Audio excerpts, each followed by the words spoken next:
Assalamualaikum warahmatullahi wabarakatuh. Perkenalkan, nama saya Kindi Ahnaf dari kelas 10 IPS 3. Di sini saya akan menjelaskan tentang Kesultanan Aceh.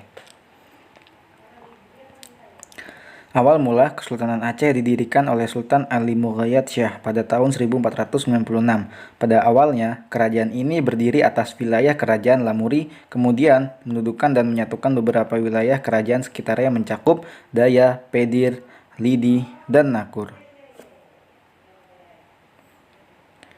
Wilayah Darussalam mulai menunjukkan perkembangan yang cukup pesat saat Malaka jatuh kepada Portugis di tahun 1511 setelah Malaka jatuh dan mengalami keruntuhan akibat serangan Portugis. Letak geografis.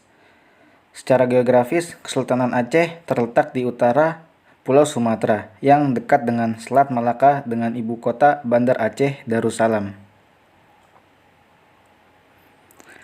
Kehidupan politik dan pemerintahan kerajaan Aceh dipimpin oleh seorang sultan. Sultan atau raja awal mulanya berkedudukan di Gampong Pande, namun kemudian dipindahkan ke dalam Darut Dunia atau sekitar pendopo gubernur Aceh sekarang.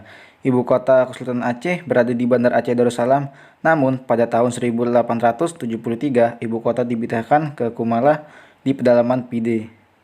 Dari awal berdiri hingga runtuhnya terdapat kurang lebih 35 sultan di Kesultanan Aceh Darussalam. Kehidupan ekonomi. Kehidupan ekonomi di Kerajaan Aceh bertumpu di bidang pelayaran dan perdagangan. Perekonomian Aceh tumbuh pesat sebab letaknya strategis di Selat Malaka. Selain itu, semakin meluasnya pengaruh Kerajaan Aceh dan hubungan-hubungan dengan pihak asing juga menjadi faktor perkembangan ekonomi yang semakin maju.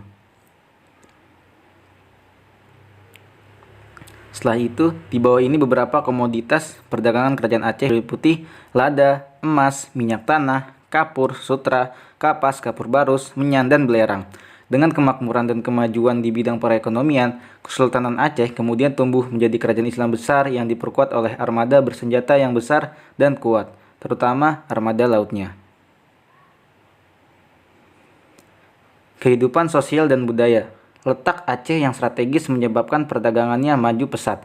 Dengan demikian, kebudayaan masyarakatnya juga makin berkembang, bertambah maju karena sering berhubung dengan bangsa lain. Contoh dari hal tersebut adalah tersusunnya hukum adat yang dilandasi ajaran Islam yang disebut hukum adat Makota Alam. Masa kejayaan.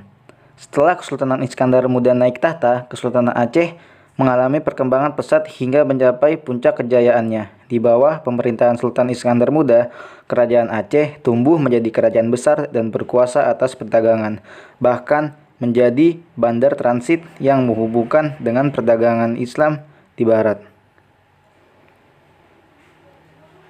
Masa keruntuhan. Pada 1641 atau sepeninggal Sultan Iskandar Thani, kerajaan Aceh mengalami kemunduran. Faktor kejatuhan kerajaan Aceh paling utama adalah adanya perebutan kekuasaan di antara para pewaris takhta.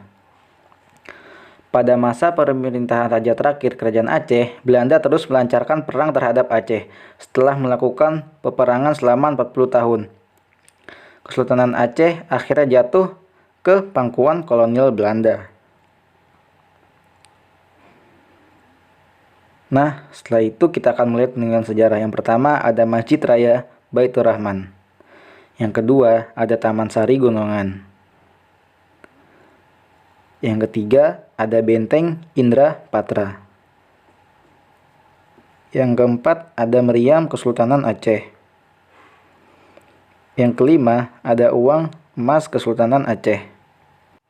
Mungkin itu sedikit peninggalan dari Kesultanan Aceh. Masih banyak lagi yang kita dapat ketahui.